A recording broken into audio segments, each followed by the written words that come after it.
Sejam bem-vindos a mais um vídeo do quadro de atualização das leituras. Nesse quadro eu conto para vocês quais foram os livros que eu li no mês anterior, qual é o livro que eu estou lendo atualmente e quais serão as minhas próximas leituras.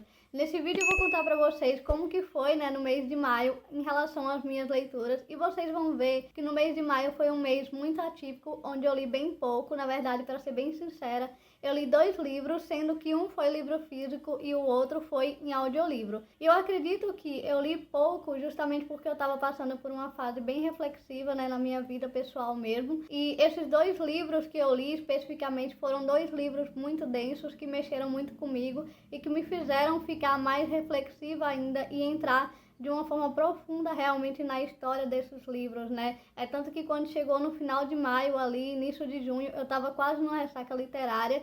E para conturbar essa ressaca literária, para driblar, digamos assim, na verdade, essa ressaca literária, eu vou mostrar para vocês como que eu estou fazendo e qual é o livro que eu estou lendo atualmente. O mês de maio começou com a leitura desse livro denso, emocionante, tocante, que conta a história da escritora Maya Angelou. Eu sei porque o pássaro canta na gaiola. Foi um livro que mexeu muito comigo do início ao fim. Desde as primeiras páginas até o final do livro, eu estava chorando rios.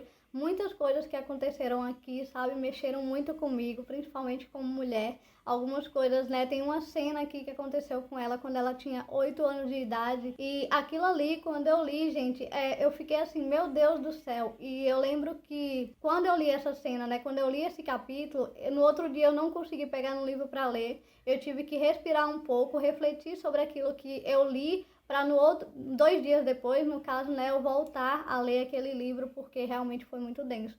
Foi um livro que eu fui lendo aos poucos e que foi me ganhando aos poucos.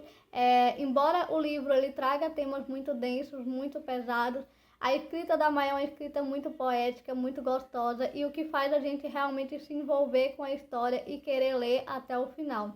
Nesse livro a gente vai conhecer a história dela, da Maya Angelou, desde quando ela tem 3 anos até os 16 anos. Essa é a primeira autobiografia, depois eu acredito que tem outra, contando um pouquinho mais sobre a história dela. E ela começa falando pra gente, desde o momento em que o pai dela e a mãe dela se separaram e ela foi morar no sul dos Estados Unidos com a avó dela. Esse livro ele se passa na década de 30, uma década em que está acontecendo muito preconceito, muita segregação racial, principalmente ali no sul dos Estados Unidos. E quando eu vi isso, eu fiz um gancho, com outro livro que eu gosto bastante, que é O Sol é para Todos. O Sol é para Todos, embora ele seja um pouquinho diferente desse aqui, porque ele é contado por uma autora branca e é narrado por uma personagem branca, que é a Scout, mas ele dialoga muito com esse aqui. É um livro muito íntimo, é um livro muito potente, que faz a gente refletir bastante. E esse livro aqui, ele me fez principalmente uma palavra, quando eu terminei de ler ele, foi empatia. Porque eu realmente me coloquei no lugar dela, como mulher negra no sul dos Estados Unidos, na década de 30, passando por tudo que ela passou. Não foi fácil, foi muito difícil. Eu pretendo fazer uma resenha ainda sobre ele, falando mais detalhes em relação a essa leitura. Depois desse livro tão denso e tão pesado, eu fui ouvir um audiolivro do José Saramago. Inclusive, o José Saramago foi o meu primeiro contato com a leitura dele, com a escrita dele, foi por meio desse livro, Ensaio sobre a Cegueira, e também da Maya Angelou. A Maya Angelou também foi o meu primeiro contato com a escrita dela, foi por meio dessa autobiografia. Ensaio sobre a Cegueira, José Saramago vai colocar a gente, imagine que a sociedade, ela do nada, as pessoas ficaram cegas. Então, a gente vai ser colocado diante daquela situação tal. O que é que pode acontecer agora que todo mundo está cego? Na verdade, é um surto de cegueira, uma epidemia de cegueira. E essa é uma epidemia de cegueira branca. Os médicos não sabem nada em relação a isso. É algo muito novo. E você se contamina, Você teve contato com aquela pessoa, você se contamina. Então, assim que o governo ele fica sabendo desse surto, dessa epidemia de cegueira branca, essas primeiras pessoas que tiveram contato com outras são enviadas para meio que um manicômio que o governo disponibiliza, e eles ficam lá uns com os outros, sem contato, sem ter nenhuma condição, na verdade, mínima, de sanitização, de saúde básica, na verdade. É realmente um livro muito cru, A escrita de José Saramago, pelo que eu percebi, é uma escrita muito crua, que ele vai realmente direto ao ponto de você imaginar como seria se, de repente, todo mundo ficasse cego e não enxergasse nada. Só que vai chegar um momento que a gente vai descobrir que uma pessoa, inclusive, ela não perdeu a visão, ela ainda está enxergando, então ela é a única pessoa daquele grupo todo que está enxergando alguma coisa. E depois de um certo tempo, que vai passando-se muito tempo, e a sociedade, né, as pessoas vão se contaminando umas com as outras, vai chegar um momento que lá nesse sanatório, né, nesse lugar onde as pessoas estão, que o governo enviou, vai se criar dois grupos, sendo que um grupo quer mandar mais que o outro. E inclusive nesse grupo que quer mandar mais, tem uma pessoa que ela já é cega há bastante tempo e ele sabe braille e tudo mais. Então isso de certa forma é uma vantagem perante aos outros.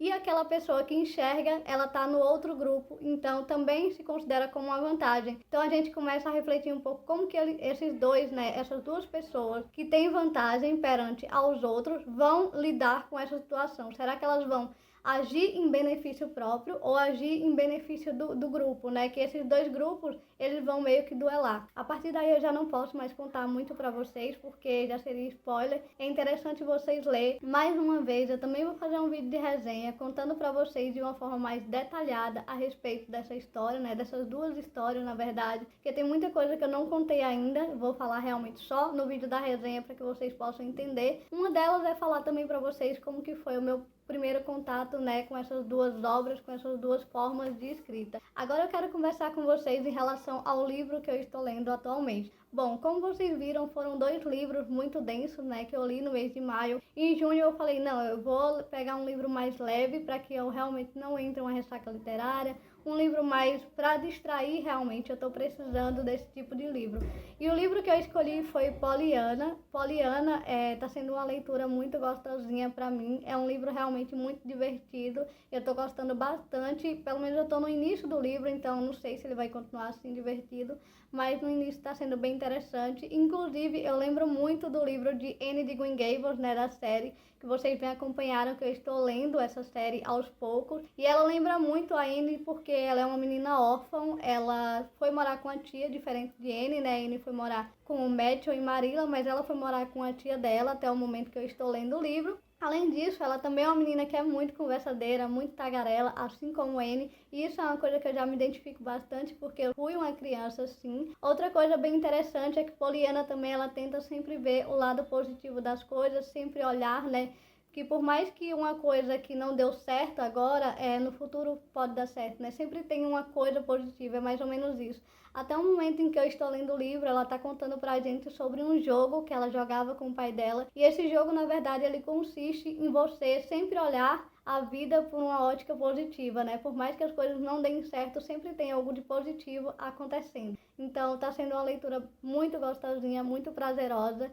E depois eu conto uma resenha para vocês explicando mais sobre ele. Inclusive é um livro infanto-juvenil, é um clássico da literatura e eu acredito que até criança, a partir de 9, 10 anos, já pode ler esse livro e é uma leitura muito interessante. O mês de junho é o mês do meu aniversário e eu sempre fui uma pessoa muito reflexiva e nessa época eu fico ainda mais. E eu tenho um livro aqui na minha estante que eu acredito que ele vai ser um pouco reflexivo, né? Eu não sei ainda, mas eu acredito. Pelo que diz aqui na premissa dele, ele vai contar a história de duas irmãs e as duas são bem diferentes uma da outra, né? Uma é mais ligada a essas questões da sociedade, mais socialite, e a outra, no entanto, não, é mais tranquila em relação a isso. E ele vai discutir muito sobre essa questão do sucesso, né? O que é sucesso? Atualmente, a minha visão de sucesso é que cada pessoa vai ter um sucesso diferente. Por exemplo, cada pessoa vai ter uma visão do sucesso. Às vezes, o que é sucesso para mim não é sucesso para você que está vendo esse vídeo. Então, no meu ponto de vista é isso, né? Que o sucesso é algo muito individual de cada pessoa, de cada ser humano. Eu não sei como é que vai ser a minha reação, o que é que eu vou achar quando eu estiver lendo esse livro, mas eu acho que vai trazer algumas reflexões interessantes em relação a essa questão do sucesso. Eu não falei para vocês o nome do livro, que é Os Olhos Amarelos dos Crocodilos. É um livro que parece ser bem interessante, eu espero que eu goste muito. Inclusive, estou até pensando se eu faço um vlog de leitura e falo para vocês, né, lendo e falando as minhas reflexões, o que é que eu estou achando dessa leitura. Deixem aqui nos comentários se vocês querem que eu faça dessa forma ou se eu faço realmente uma resenha depois que eu terminar de ler esse livro. Em relação aos audiolivros, tem um audiolivro que eu quero muito ler, que é o Alienista, do Machado de Assis. Essa foi a única meta, né, que eu coloquei de audiolivro. Não sei se eu vou ouvir mais outros ou não, então já fica aí como um suspense para vocês mais uma vez, né? Assim como no vídeo anterior eu não falei qual era o audiolivro que eu ia ouvir e eu acabei ouvindo José Saramago.